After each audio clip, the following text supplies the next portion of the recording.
Okay, I think we'll get started. So hello everyone and welcome to this webinar on getting started with thisislanguage.com. I think that most, if not all of you, are here because you're facing school closure due to COVID-19 and you're looking for some online options to help keep up momentum with your classes. You are in the right place. We wish it were in easier circumstances, but welcome aboard. We're really pleased to have you with us. So my name is Anna Conies-Wainwright and I'm co-founder and head of content here at thisislanguage.com. I'm really looking forward to giving you a sense of what thisislanguage.com can offer you in terms of remote learning solutions, student engagement and time saving, especially with regard to lesson planning and marking. I want to try to keep this webinar nice and short. I know you all have a lot on your plates at the moment. I'll aim for about 20 minutes from me, followed by around 10 minutes or so for any questions you might have.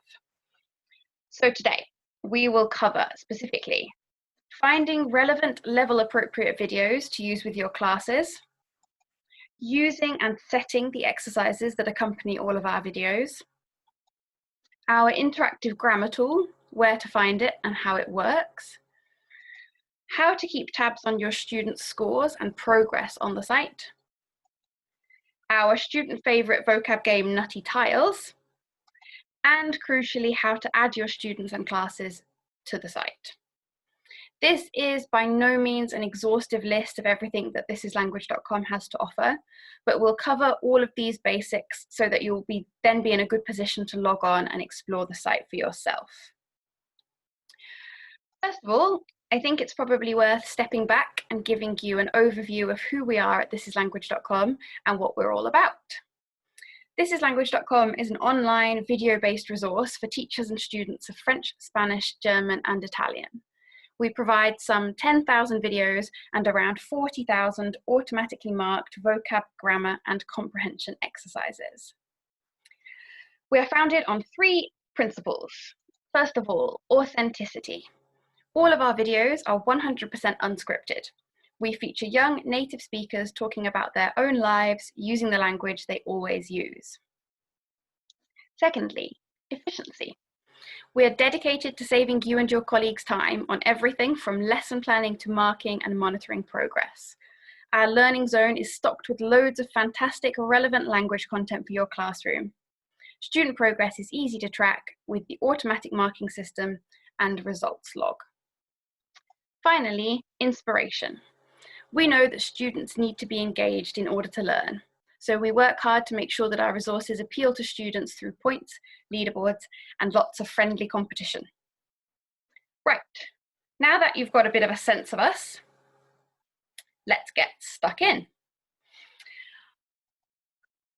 I just want to say before we get started here that I'm going to be using screenshots from the website rather than accessing the website itself. That's simply because of my concerns about Wi-Fi. So I think that this will enable us to move through the features more smoothly without risking overloading the network. Everything that you see here is a screenshot from the site, so it will look exactly the same when you log in. Also, I'm going to be working in the French section of the site today, only because I imagine that that is the most commonly taught language amongst us. Everything that I say applies in exactly the same way to the other languages, and we have an equal quantity of content in all of the languages that we offer. So it will all be exactly the same. Everything is relevant. I'm also aware that this is going to be quite something of a whistle-stop tour. So I will, after the webinar, I will send around links to articles that cover everything I'm going to say today. So there's no need to worry about frantically writing notes or anything like that. I will send a recap as soon as we've finished here. So I want to start off by showing you how to find a relevant level-appropriate video to use with your students. Because we have so much video content, it's really important that you know how to find the right one. When you log into the site, you'll see this row of buttons across the top of the page. Just click Videos to start exploring the content that we have on offer. As you can see, our videos are organized thematically to make it as easy as possible for you to find one that's suitable for any given lesson.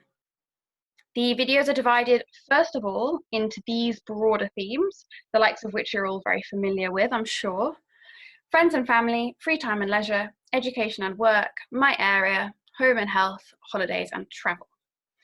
And then they're divided into these smaller topics, or as we call them, tags. For example, there's one on cinema, there's one on the environment.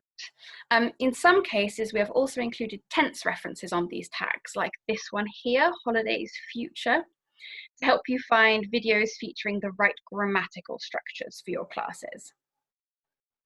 Once you've chosen a tag, in this case, I went for your family, you'll see a page like this, with a list of all of the videos that match that chosen topic. At the top, you can see the question. This is simply the question that we asked our interviewees, and each row below the blue header is a video of someone's answer to that question. As you scroll down the page, you'll see lots of other questions and answers as well. There's obviously all sorts of other information on this page, and I'll go into that shortly. Once you've chosen a video from the list, you will come to a page that looks like this. This is the video page itself.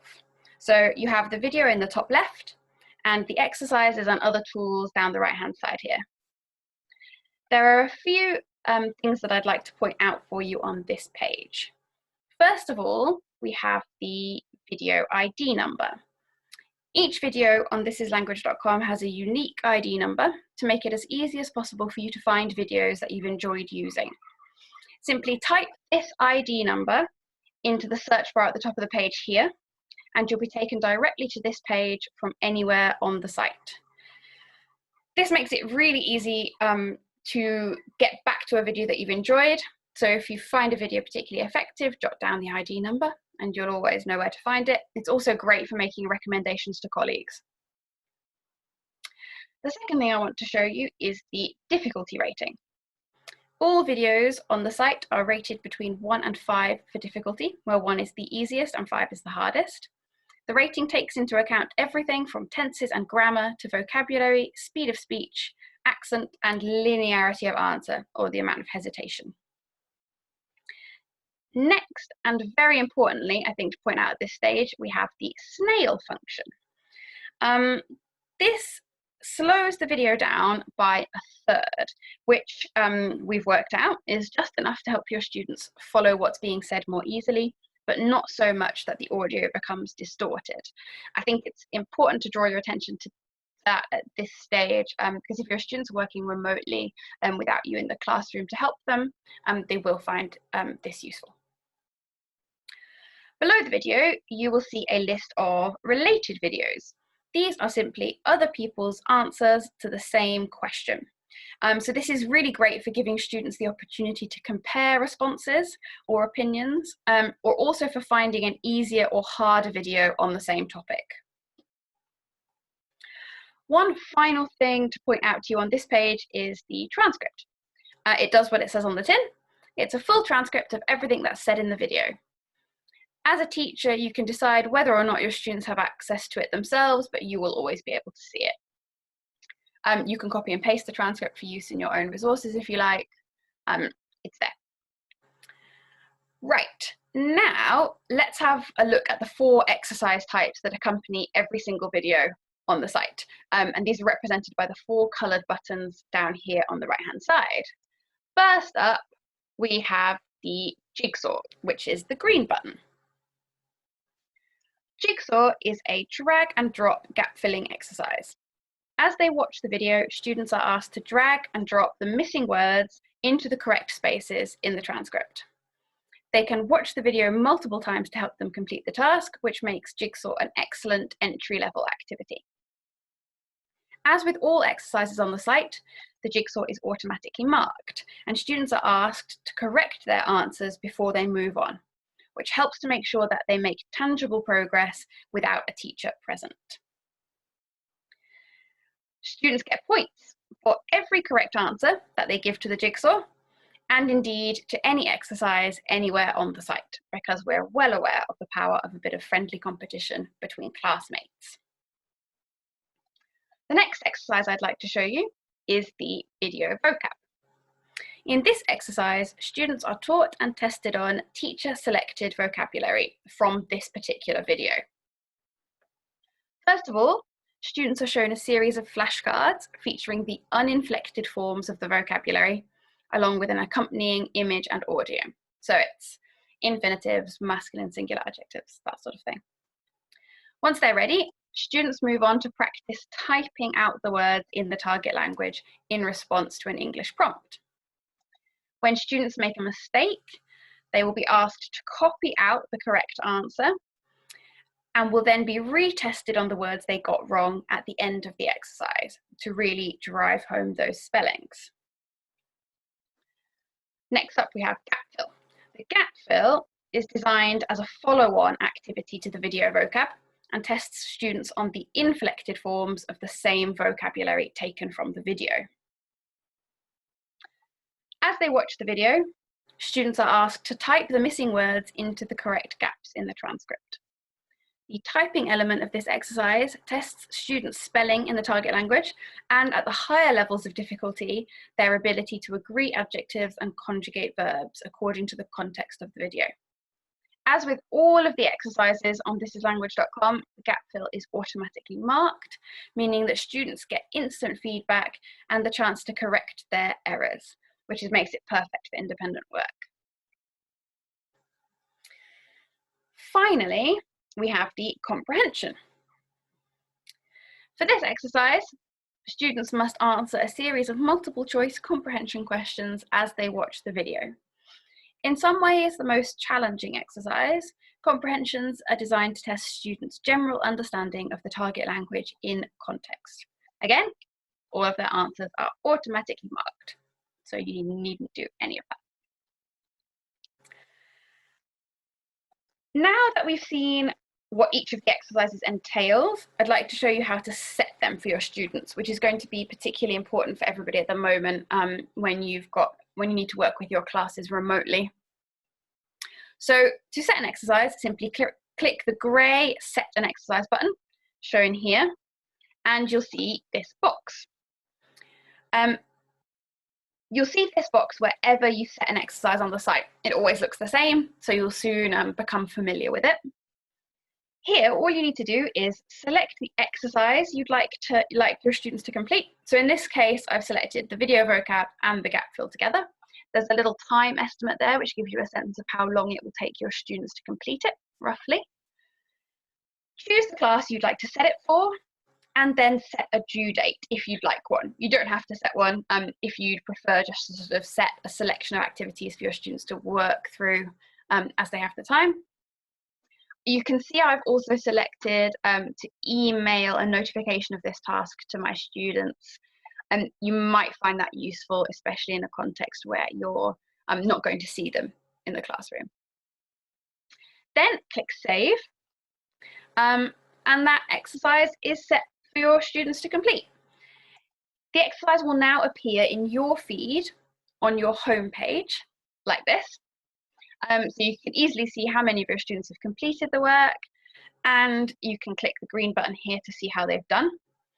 This will also appear in your students' feed, so they'll be able to see really easily that there's work for them to complete.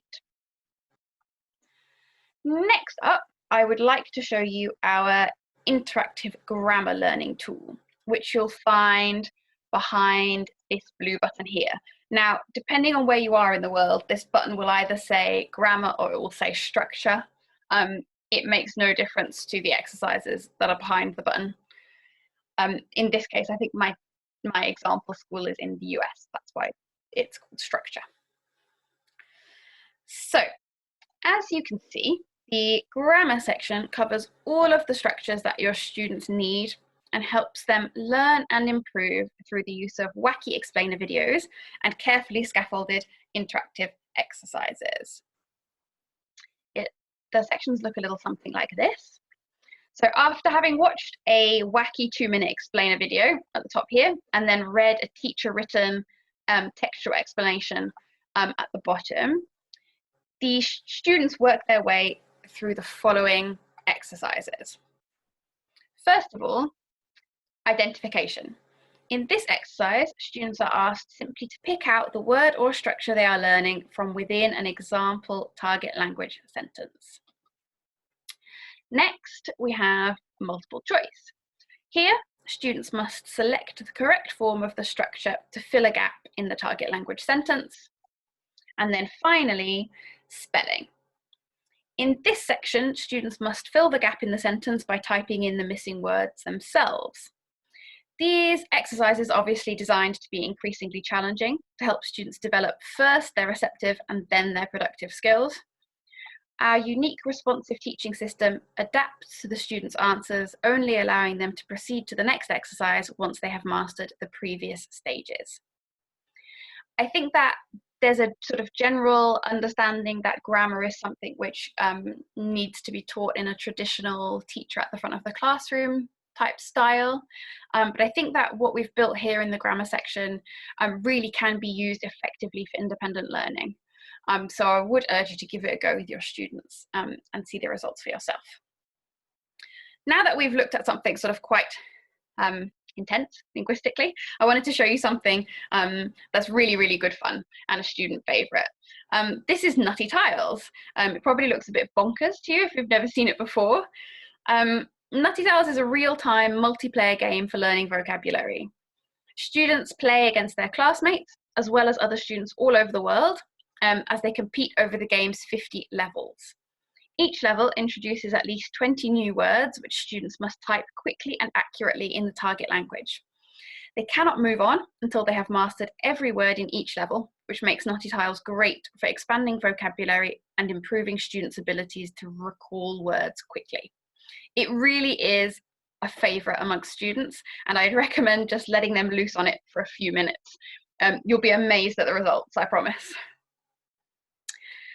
Once you've got your students working away, you're going to want to be able to see how they're doing and keep an eye on their progress. We've got loads and loads of tools to help you do this quickly and easily on thisislanguage.com. So today I'm just going to give you a quick overview, but you'll soon discover everything that's available once you actually start setting work yourselves and seeing the results come in.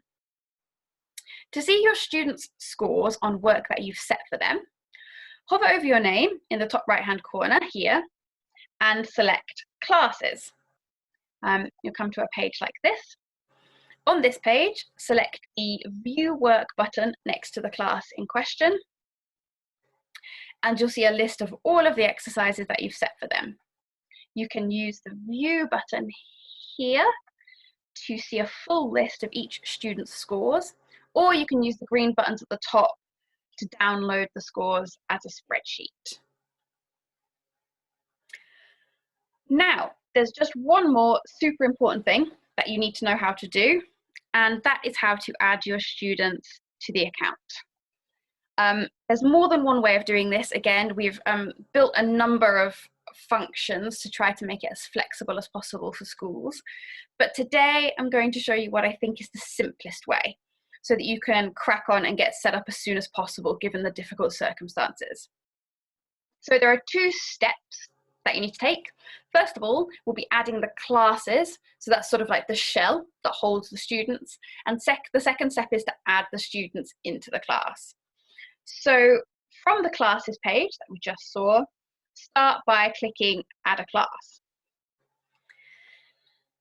From there, you'll be asked to fill in the class details, including the name of the class, the language that they're studying, the year group, and the owner, or the teacher, that is. It's also on this page that you can decide whether or not your students will have access to that snail function that I showed you earlier.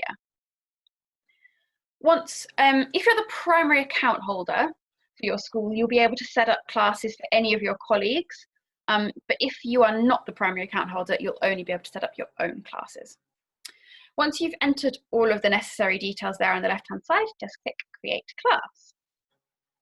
Now, on this next page, rather than adding the students just for that one class, I'm going to suggest that you use the blue Classes button in the top left to return to your class list and repeat the steps we've just done until you have added all of the classes that you need for your school, or either for yourself or for your school. At this point, you'll be ready to move on to step 2, which is adding students into the classes that you've created. Step 2. Hover over your name again in the top right-hand corner, and this time select Student Accounts. On the next page, you will be able to select which method you'd like to use to add the students to your account. As I said, there's more than one. Today, I'm going to show you how to use the advanced student upload feature, as it allows to add all of the students in your school all in one go. This is a lot of text on this page. You don't need to read it all. I just wanted to give you a sense of what the page looks like. The advanced student upload feature adds students to the account using a spreadsheet. And this page gives you firstly a template spreadsheet to use, and secondly, detailed instructions on how to fill in the spreadsheet and upload it. By including in column E the names of the classes that we've just looked at creating, you'll find that when you upload the spreadsheet, all of your students magically appear in the correct classes.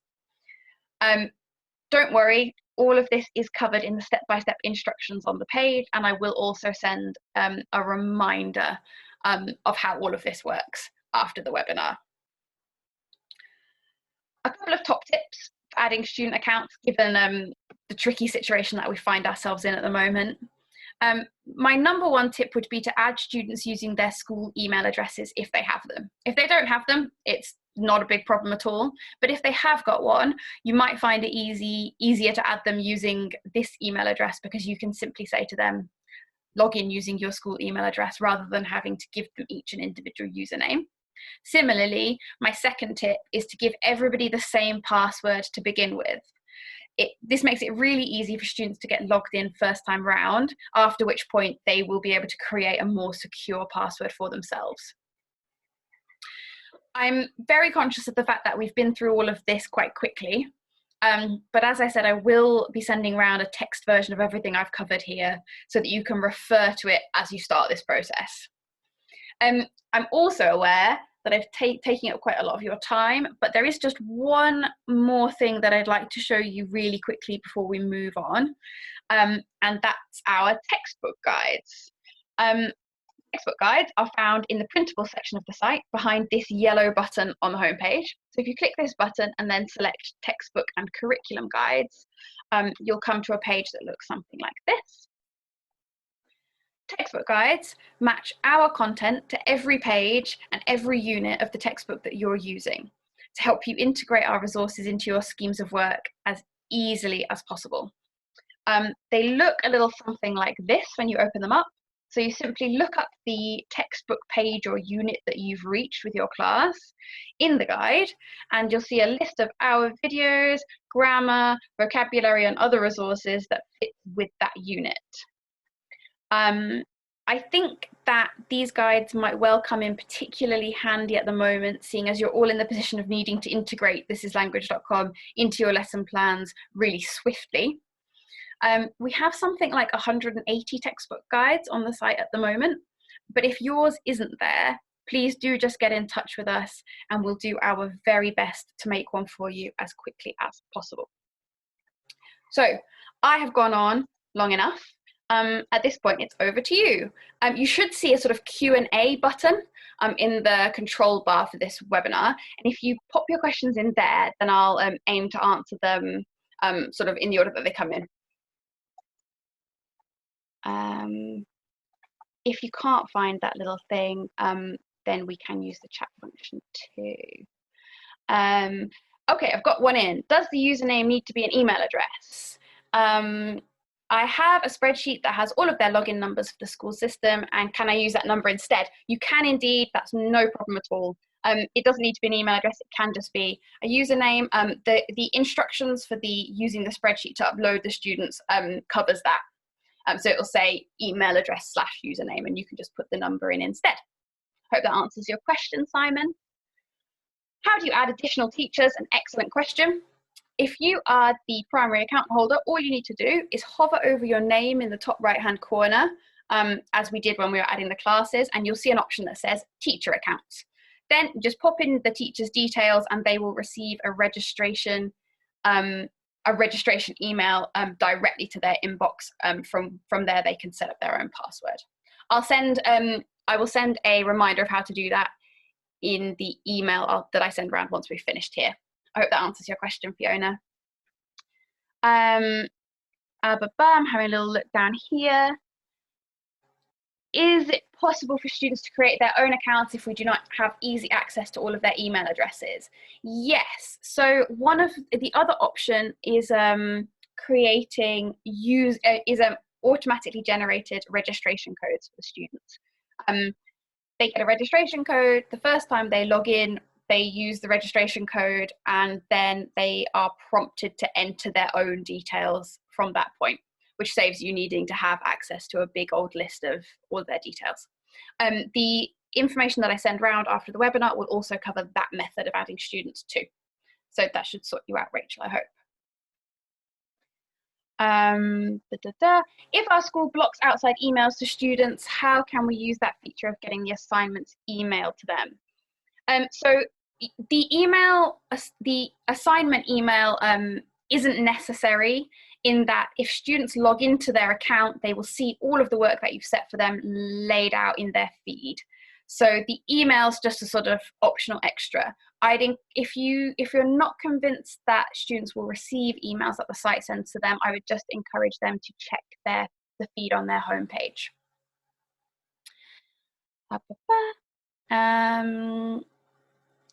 Somebody's saying that they missed the first few minutes. Yes, Sarah, I'm going to send through links to articles which cover everything that I covered here. And I'm also hoping to put the recording of this webinar up on the site at some point too. So I'll aim to get that to you as well. Rebecca asking a question about registration code. I think I just answered that one. Hopefully you heard it. But I will also, but as I said, it is also covered in the email that I send round. You may have mentioned this. No, which devices can the student access the site on? No, I haven't covered it already, don't worry, Angela. Any internet-enabled device, laptops, desktops, Chromebooks, iPads, phones, it all works. So if you have any trouble with connectivity, you can let me know, but it should be all fine. What if I need to add more student accounts? So Gemma, I think you mean what if you need to increase the limit that's on your account? Just let us know. I mean, we can do that for you. As you've probably heard, we are offering teachers unlimited access at no extra cost until the 1st of June. So just let us know how many you need and we will get that added for you. I'll put up the email address in just a second. Yes, so Karen, hopefully that answers your question too. We have an account for teachers, but can we add students at no extra cost at the moment? Yes, you can indeed.